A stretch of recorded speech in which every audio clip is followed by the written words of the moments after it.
Okay, let's dive in. Today we're looking at something that might really shift how you think about, well, yourself, and maybe others too. hmm We're exploring some fascinating material, some excerpts from a piece of writing that gets into our inner experience. Right. Our thoughts, feelings, those inner pushes and pulls.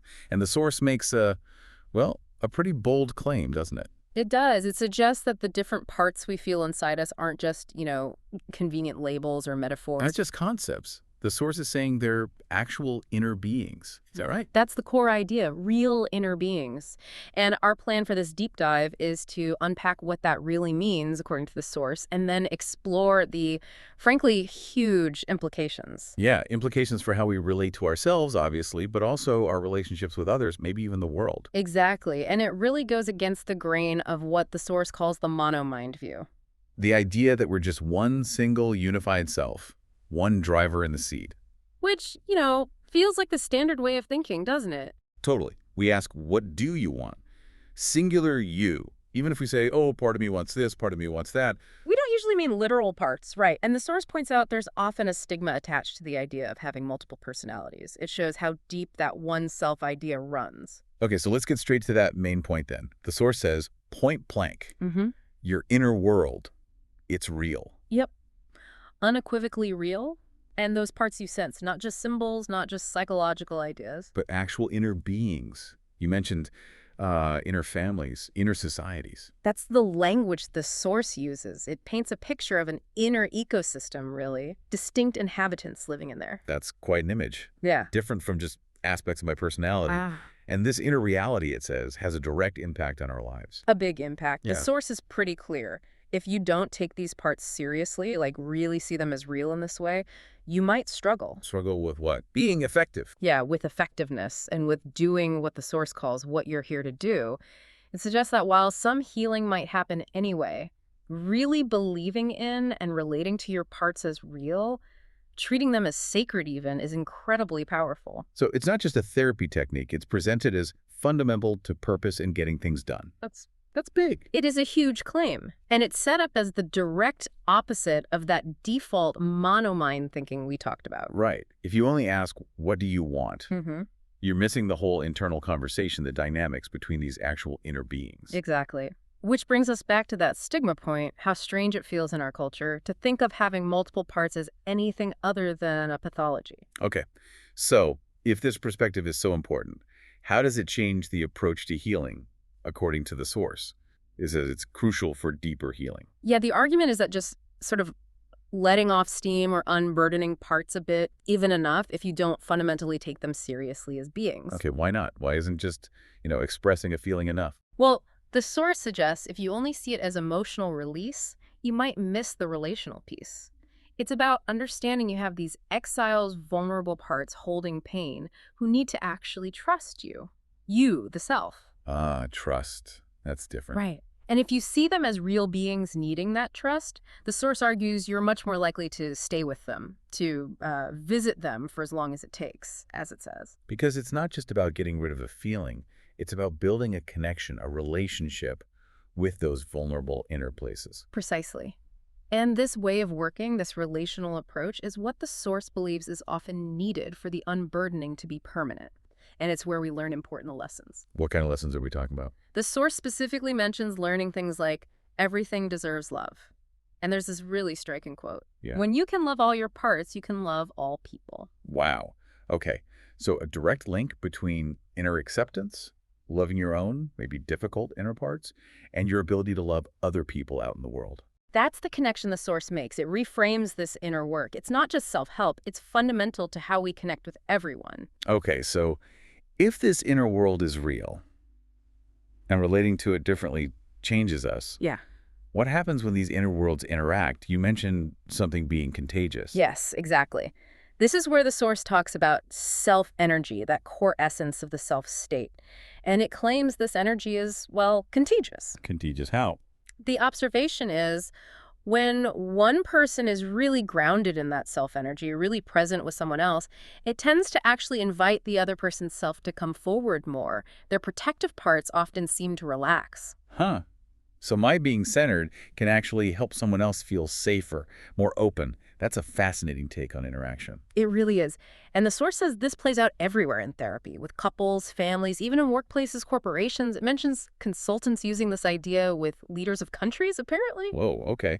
From personal to international, that's quite a leap. It is, but the source maintains the principle applies. But then there's the flip side, the crucial other half of it. Which is? Protector parts are contagious too. Ah, okay. So the guarded parts, the defensive ones, they can trigger the same thing in others. According to the source, absolutely.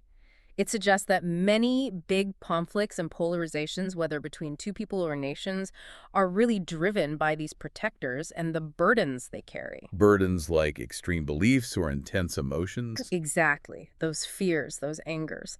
And when a protector in one person meets a protector in another, things just escalate.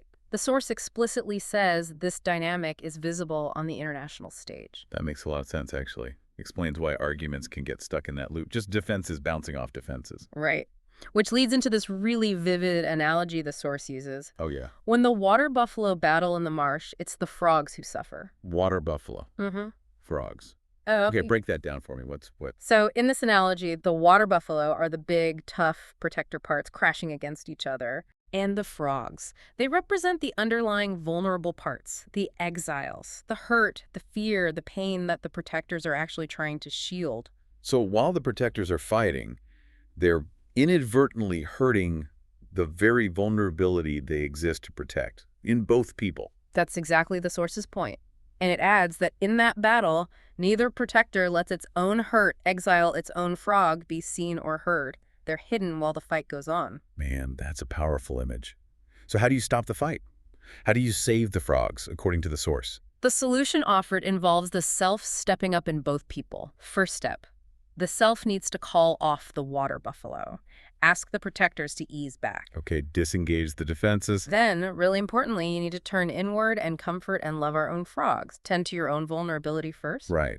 Address your own hurt. And then the really courageous part. Let each other know about that damage. Share the vulnerability. Tell the other person about the frogs, essentially. That sounds incredibly difficult in the middle of a conflict. It does, and the source acknowledges that. It says the protector parts will fight against it, screaming that it's weak, it's too risky. Yeah, I can imagine. But the source argues that true strength, the strength of the self, is found in that very vulnerability. And what happens if people manage to do that?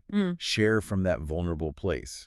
The claim is that it completely changes the dynamic. The whole atmosphere shifts because you're not just dealing with armor anymore, you're connecting on a level of shared human pain. And that allows for What? repair. Compassionate repairs, yes. And it opens up the possibility for solutions that work for everyone, win-win outcomes that just weren't possible while the water buffalo were locked in combat. Okay, so we've gone from the inner world's reality to self-healing to relationships to conflict. Where does the source go from there? It sounds like it keeps expanding outwards. It really does. The next section broadens the view quite dramatically. It suggests this inner work isn't just personal or relational. It has a kind of planetary impact. Planetary. How so? The source puts forward the belief that when we care for our parts, when we embody self and communicate from that place, we're actually contributing something. We're bringing more self-energy to the planet. Self-energy Yeah. to the planet. That sounds almost mystical. How does the source frame that? It talks about a critical mass of self-energy. The idea is that in any system, a person, family, group, maybe even globally, if enough self-energy accumulates, healing can start to happen spontaneously and quickly. Like reaching a tipping point for collective well-being, fueled by individual self-awareness. That's the general idea, and the source clarifies that self, unlike our parts, which often have specific agendas, does have a kind of long-term purpose. Which is? To foster connection, harmony, balance, and also to correct injustice. But it operates from a much longer view than our parts usually do. So it's an active force for good, but not in a pushy, agenda-driven way. Right. And your individual self, the source suggests it's not just yours alone. It's connected to part of a larger field of self. A field of self. Yeah, like an energy field that helps harmonize human interactions. So every time you act from self or help someone else connect with theirs, you're strengthening this field.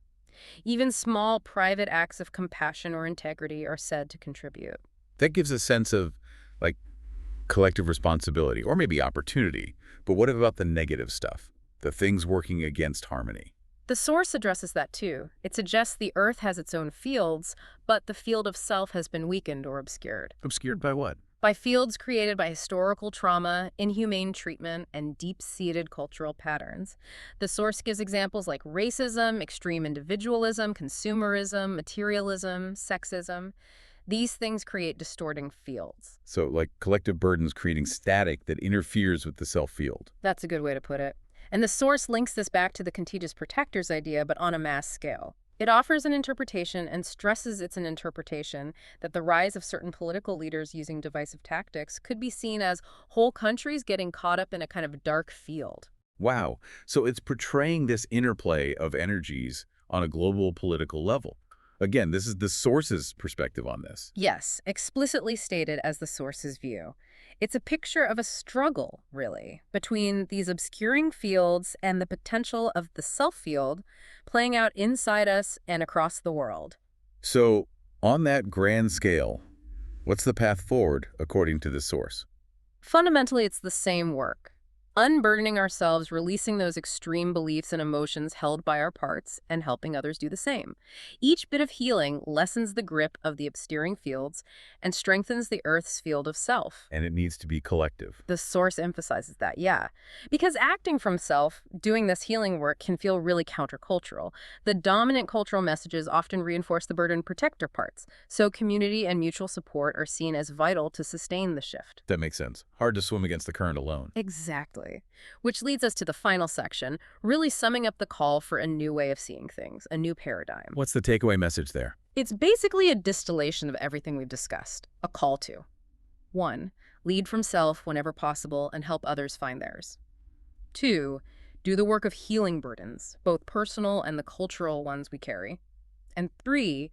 Consciously see yourself as contributing to that larger field of self. And the source argues this shift is necessary because the old way isn't working.